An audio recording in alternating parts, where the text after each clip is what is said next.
I messed up on the Whole Foods Market video. You guys, here's the first minute or two of the video. See if you can detect what I said that caused such a stir when they had posted this video on the Whole Foods Market website. We have been in the food service industry all our lives. It's in your blood, you know, you can't get away from it. We've got 100 employees and just a lot of really great people, you know, that know how to make a pie. And I feel the pie's even better today than it was 16 years ago when I was making a few pies out of my home. We do things a lot different than a lot of other pie manufacturers or food manufacturers. We use all Michigan grown products, mostly about 95% of what goes in our pies right here from Michigan. All of our flour is Michigan pastry flour. Our sugar is Michigan beet sugar. We don't use cane sugar. All right, there you go. I'm going to show the rest of the video here later on in this video. Now, as you guys see, this video was from about 10 years ago. I was much younger and much more nervous speaking on camera. So, but what I did say, and I was so proud of it, right, that everything that we use here at Achatz Handmade Pie Company comes from Michigan. All of our apples and our cherries and our blueberries and our flour and our milk and our butter and our beet sugar. And everybody was like, what is she doing using beet sugar? What's she doing in Whole Foods? Beet sugar is a GMO. And at the time I knew about genetically modified organisms. We didn't buy GE food. We knew that, you know, there were risks in buying these genetically altered foods because of the heavy use of weed killer on these foods, right? And I had no idea this beet sugar from Michigan Sugar Company was coming into my facility. Well, we were buying it since 1993 when we first started. And, you know, around 2005, 2008 is when a lot of the farmers switched to using genetically modified beet sugar seeds and growing that on their farm. And we didn't know it. We didn't know this was happening. We didn't see it coming down the pipeline. I didn't know that all of a sudden it would be switched. You know, when we were buying pallets of 50-pound bags of sugar, it would just say Michigan sugar or beet sugar. It never said, oh, now you're buying GMO beet sugar. You know, there was nothing on the label that identified it. There was nothing on the bag. There was nothing on the spec sheet. We had no idea that this was being shipped to our bakehouse in Chesterfield, Michigan. So guys, as soon as we got called out by the customers and by the people that were watching that video, man, we switched. We switched quickly. We did it very fast. We switched to, you know, Florida sugarcane. At this point in our lives, it took many years, but we are now SQF certified. Our bakehouse, safe quality food, SQF.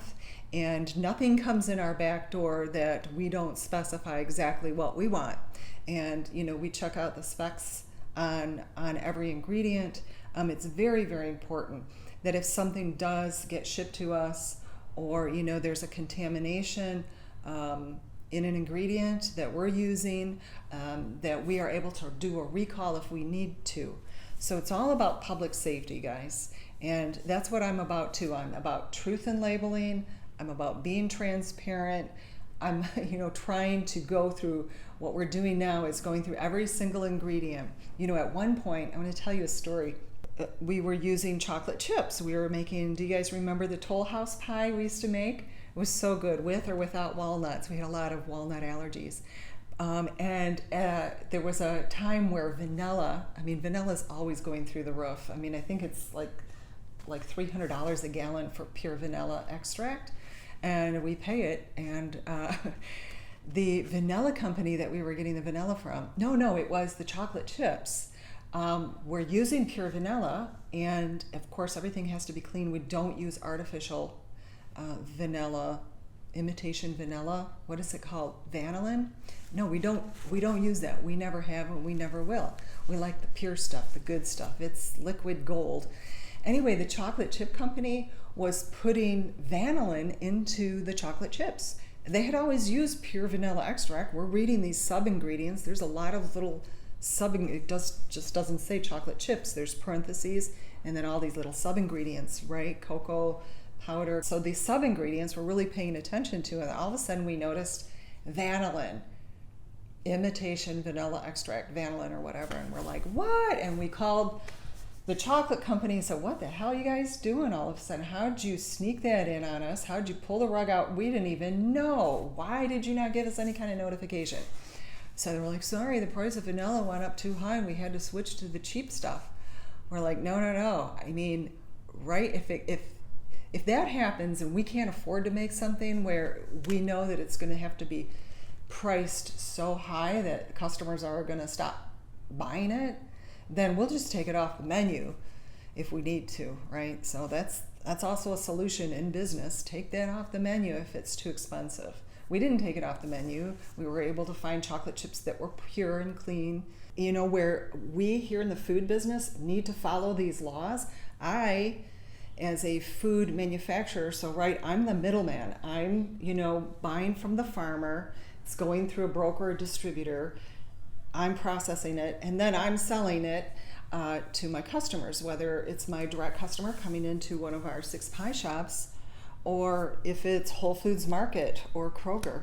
So I'm kind of the middleman here in between, and I have to follow very strict guidelines with truth in labeling. On our label, we have to call out everything, every sub-ingredient. We also have to have the allergen claim. If this product is, you've all seen it on the label, right? This product is made in a facility that also processes tree nuts, peanuts, wheat, soy, dairy, shellfish, so if you process any of those things in your facility, you have to call every single one of them out. Even though, my apple pie doesn't have, soy in it. So that's the truth in labeling that's applied to me, coming down from the USDA, the EPA, who's creating these rules and regulations that I need to meet and follow, and why are these rules and regulations not required for my distributor and the manufacturer who's producing these raw ingredients from the field. I can get into that later, but the big deal with GMOs is not that I'm afraid of a GMO. I'm not afraid. Good, hurrah for science. But the fact is, these genetically altered and genetically modified organisms, which are planted on 75% of our landmass here in the US. I talked about this in another video here. I'm going to include a tag here that you can watch that video after this one. But I talk about 75% of our landmass here in the US is used to grow genetically modified corn and soybeans. And then it's rotated with wheat. So the problem with that is that it allows the farmers to spray the Roundup, or the glyphosate, over the whole field, and it's a weed killer, and they're trying to kill the weeds. They don't want to harm the plant, the cash crop, and I get it. But when you're out there farming with a big, tractor and spray arms that are going out over 16 rows or whatever, or you're hiring the plane to go over and, spray the weed killer, you can't help but get it onto the food, to the crop, to the plants that the animals or humans are going to consume. So what do? That's a real sticky situation. What do you do when that weed killer is on the food or is part of the food? As in gene splicing, now that corn and that soybean can withstand the glyphosate sprayed on it and not die. We're kind of in a catch-22, right? So we need the government, the lobbyists from Monsanto, need to plead with the politicians and the government to say, listen, it's okay if there's a little weed poison in the human food chain. It's okay, really. We've done a lot of scientific studies and said that it doesn't cause cancer directly, and it's okay. So at one point, the government allowed 0.1 parts per million of glyphosate on our food. to say that it was okay for us to consume it. 0.1. Today, they were able to talk the EPA or the USDA into saying that it's okay for us to have 30 parts per million. Now we go from a fraction 0.1 parts per million to 30 parts per million of glyphosate on our wheat and our GMO corn and GMO soybeans. Well, most of that's being fed to animals anyway, but the wheat's not. And why are they spraying the wheat with the weed poison, the weed killer? It's not genetically modified to withstand that poison. It's going to die. Let me tell you why that is. I found a really good article, a blog from a farmer, a farmer's wife, and I'm going to try to include it in the link below, where she talks about why they need to hurry up and spray their wheat and kill their wheat. And it was really interesting to me because I did not believe it. People had been telling me over the years, and had a lot of people that had done a lot of studying. They were having infertility problems, why there's so much endometriosis, why are all these issues happening all of a sudden over the last 5 or 10 or 20 years? Seems to really be prevalent. It seems to be on the rise.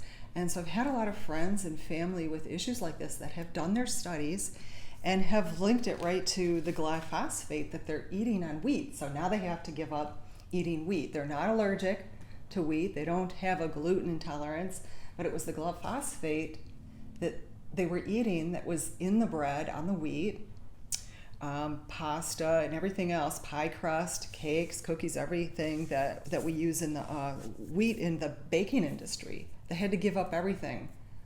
What a bummer. But they realized that, if there's 30 parts per million of that weed killer in our dish of food, it kills the microbiology in the gut. And we need a nice multi-species, lots of different biology, lots of different bacteria, a lot of probiotic good stuff. Especially we've got this good high quality sourdough bread that my family eats. Here I'll either make it myself with einkorn wheat, or I'll buy, if I'm in Ann Arbor, I'll buy like 10 or 12 loaves of Zingerman's bread, or Avalon Bakery uses organic flour. But the sourdough certainly is a pre-digestive, and it's wonderful. So we don't have any issues, but I can't believe how many people are having issues digesting their food. But it's no wonder if your digestive system is not, flourishing and healthy with all the different bacteria that you need, then you're not going to be able to digest your food. And that's going to cause and lead to other health problems, right? We need all of those micronutrients. We are searching as human species, we're craving certain foods, and there's things that we're just not getting or we're not able to digest. Causes us to eat more and more, and we're searching and we're trying to find all those little micronutrients. Our bodies are just beautifully and wonderfully made. So guys, just like we need healthy soil to cycle nutrients for the plant to uptake, we also need good, healthy bacteria in our gut. So that's what I'm saying. I wish my plea to the EPA or the USDA, please, let's uphold people who are processing food in this country to label it as GMO beet sugar. You go to the grocery store, it's not labeled, it just says sugar. Or it might say Michigan sugar, or it might say Michigan beet sugar, but it doesn't say Michigan GMO sugar. And it should. Why? Let me make the decisions on what I'm going to bring home and feed my kids, or what I'm going to bring into my pie shop and feed my customers, right? If I wouldn't feed it to my own mother, my own kids, I'm not going to feed it to my customers either. So again, I'm not against modern science. Hooray for science. Hooray for all of this. But not hooray for spraying weed killer. We need to come up with a different solution. Monsanto / Bayer, you've been bought out by Bayer, the largest pesticide company in the world, marries the largest GMO company in the world. They've got a lot of power behind them, guys. They've got a lot of money to pay those lawyers to word those science white papers in such a way that doesn't scare us or alarm the American public. God forbid, we don't want to alarm the American public. We need to move on with agriculture. We need to have progress because we've got the huge overpopulation apocalypse upon us, right? We're going to have 9 billion people here in a few years. And Monsanto is coming out looking like the saviors of the human race, who we'd all starve to death if it wasn't for Monsanto. And that's what they're trying to make themselves look like. And to me, it's kind of like, how can people sleep at night when they know they have blatantly covered the truth and twisted these white papers that are being produced by scientists that, yes, indeed, the glyphosate is found in breast milk. And they're like, no, it doesn't hang out in the human body. It's okay to consume 30 parts per million. It doesn't hang out. It doesn't? It flushes right through, does it? Why is it in breast milk? And so it's so strange. Okay, it's just like Philip Morris, right? You've seen it all on the news. You've watched these Philip Morris executives standing there looking straight into the camera with, their right hand, in the air and their hand on their Bible, testifying to say, cigarette smoking does not cause cancer, right? You've seen that, and we're all like, come on, we know it does. Come on, put the warning on the pack. And people are suing them for getting lung cancer and all this and that. And they'll sit there and look you, bold face in the eye and say, no, cigarette smoking doesn't cause cancer. So you're thinking, well, how did somebody convince that executive to really truly believe that? I mean, certainly they really don't believe that. But how do they sleep at night? I guess when you pay a lawyer to twist the truth, you can believe anything. You can say, cigarette smoking might not cause cancer, but what it does is weaken the immune system to open your body up to growing that cancer cell, right? That cancer cell that's normally floating around your body, my body, every day. It's normal, but those cancer cells should be attacked and destroyed by a very healthy immune system. If your immune system is weakened because of the, smoking cigarettes with all those chemicals, or if your immune system is weakened because your gut biology is being poisoned off a little bit by a little bit by a little bit, then you're weakening the immune system. That's how you get cancer. That's how cancer can, lock in and grow and thrive in your body like a peri dish. You are just, it's all biology. So I think that's why those big executives can really just sleep at night. It's almost like another example would be, in the 80s when the HIV and the AIDS, and we didn't know what was going on, people weren't dying of AIDS, they were dying of pneumonia, right? So on the cause of death, they said, die of pneumonia, not of AIDS. So it's just the cause. I think that's why they can get away with, looking at themselves in the mirror and being able to lay their head down on the pillow at night. We need to question everything, you guys. That's my thing. Let's question everything. I love science and I'm going to believe it. It's great. But then you follow the money and you look at why is our government allowing this to happen? So I want to talk about the blog from that woman that I've included the link below here, where, her and her family and her 2 little boys live on a farm and they've got so many fields and they've got to get it all off before winter. Winter is coming and you've got to get your crops in off the field fast before it really, before you really get the hard frost that sets in. And she's spraying her wheat fields with glyphosate. But wait a minute, why are you causing your wheat fields to die? And she says the reason why is because they only have 100 days to get it off. They've got to rush production. They've got to get it off the fields. So what that Roundup does is kills the wheat plant, and it causes it to go into a premature harvest. You can force the harvest to, the wheat kernels to pop up and really fully mature. But are they really fully mature?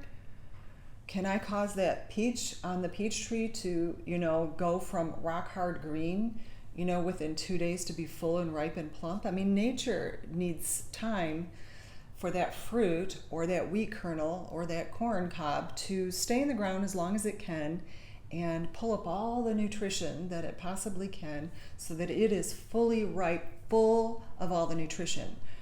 Don't you guys hate it when you go to the grocery store and you get some peaches or some nectarine or a cantaloupe and you bring it home and it's rock hard and it's green and it's underripe? It's not nutritious for you. It certainly is hard to eat. You don't even want to eat it. You just, you throw it out in the compost pile. But it's like, man, you can't force Mother Nature to go and get ripe when you say it's ready to get ripe. But I understand where the farmers are coming from. Believe me, like I've said before, I have a lot of friends and family members that are farmers. And a lot of them are saying, listen, Wendy, what do you want us to do? Get out there and hoe that 500 acre of soybeans, They've got super weeds now that we're developing. They've been spraying for decades. And now we're having to spray bigger and harder and harsher chemicals to combat these super weeds that are happening. It's just a vicious cycle. I talk about the huge dead zone in the Gulf of Mexico that we have created with our farming practices. And I talk about that in this other video. Go ahead and watch that later. But we need to do something. And me as a middleman, as the food manufacturer, I'm saying what I want and what I need to the farmers and to my brokers. The customers need to tell me what they want, what they feel is safe. Do you feel it's safe for me to buy wheat that's been sprayed with Roundup so that a farmer can, come on, you guys, have some sympathy. That farmer needs to hurry up, rush the process and get that wheat off the field, because they also got hundreds of acres of GMO corn that they got to get off and hundreds of acres of GMO soybeans that they've got to get. Please have some mercy on them. Just don't mind that little bit of glyphosate on your bread and in your pasta or on your pie crust. Come on, have some mercy. That's basically what I'm being told. Farmers that I know have watched their parents, their grandparents, and their great-grandparents bust their butt and work themselves to the ground. And they didn't get very rich, certainly. I know a lot of farmers that are on government subsidies every winter, and it just feels like there's no getting ahead. They need to grow more, they need to grow faster, they need to be more efficient, and certainly Monsanto has given them this magic bullet of the Roundup to spray on their crops so that they're not out there every week pulling weeds. What? So there's other methods, and there's a lot of new technology nowadays. Check out Gabe Brown. He does it in such a way where he's planting his fields with multi-species, a lot of ground cover. He always uses cover crops. He doesn't use herbicides or fertilizers, none of the pesticides or nitrates that are all washing off into our rivers and our lakes and our streams. Check him out. I'm going to include his link below. He's a great lecturer. He's a farmer, and him and his son, like I said, farm 5,000 acres. That's a lot. So what do I say to this sweet woman who explained why they had to spray these chemicals? She didn't want to, she didn't like to, but she had to. She has to hurry up, get that harvest off the field. And I thought about that, and I have a lot of sympathy for hardworking people, especially farmers. And I have a lot of sympathy for hardworking bakers, too. I've been a baker. I've been in the business for 26 years. We work extremely hard as well. We are always looking for faster, leaner, meaner ways of doing things so that we can bake the most amount of pies that we can in the least amount of time. Hurry up, hurry up. Let's see, can we get the process going a little faster? Is there faster, easier ways of doing things where we can save our backs and our wrists and our shoulders and our knees? Guys, we're carrying around 50-pound bags of flour and 50-pound bags of sugar and 40-pound boxes of apples. We're working hard too, you guys. How can we do it faster, leaner, meaner? But there's only so much that we can do without cutting corners. I could say real quick, hey guys, we're going to cut some corners, we're going to make a little more money and not have to work as hard, and by adding water and high fructose corn syrup into my cherry pie filling. Hey, that would really be able to, cut some corners and make a lot more money that way. But no, we're not going to do that. We're not going to cut corners. And I plead to the farmers, guys, I'm working with dairy farmers that I was able to find here in Mile, Michigan. We're going to pay them 3 times more for their grass-fed milk. Yep. So check it out. I'm looking for Michigan farmers that are willing to grow non-GMO beet sugar. We can't grow sugarcane here up north, but what else can we grow? What other kind of sugar source? Is there any way that we can still get non-GMO beet seeds? I don't know. Has everything been cross-pollinated and cross-contaminated with the GE beets blown over to the organic field over there and cross-contaminating the organic fields? I don't know. But guys, if you have any idea of how I can support Michigan farmers who are growing a non-GMO beet, or hey, what about growing a GMO beet but just not spraying it with the glyphosate? How about that? I mean, I'm looking for any ideas. I'm open to your suggestions. I want to hear your comments below. This video has not been a very happy video, but I'm still going to ask you for a thumbs up. Okay, share it with your friends. Give me a thumbs up if you're interested in this. As a food manufacturer, I need to hear from you, my customers, the audience here. Every Wednesday, I produce another video where I talk about my 26 years in pie and entrepreneurialism. I talk about business and everything in the food industry. So if you're interested in getting these videos, please hit the subscribe button. I would really appreciate it. I need to know that my audience is out there, that my audience is listening. I love to hear your comments. Hit the little notification bell too so that you don't forget. And on Wednesday, I'll be back again with something new to say about the food industry. All right, you guys. Until then, have a great week. I wish you all the best. God bless.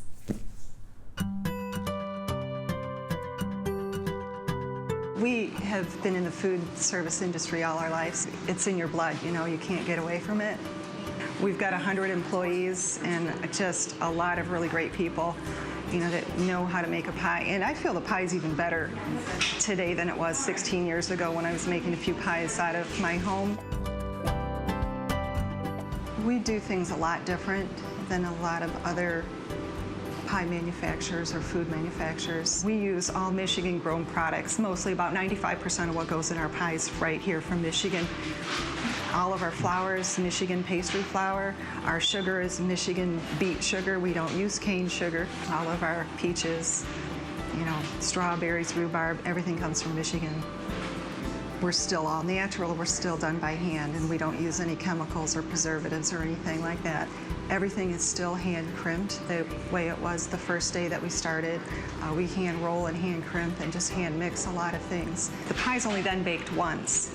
If you consider a frozen pie out of the grocery freezer showcase, usually that pie filling has already been cooked down. And then it goes out onto our delivery trucks, and we deliver to the stores, the next morning. It's a different clientele that shop at Whole Foods, and I've noticed that the customers come in and they feel at ease shopping at Whole Foods. They don't have to read the label. They know that there's no hydrogenated oils in the products. They know that there's no chemicals, no preservatives and things like that. For instance, our cherry or apple pie only has 9 ingredients in it, and you can pronounce every one. Pie it's down to earth, it's natural. It's just basic, simple, pure food.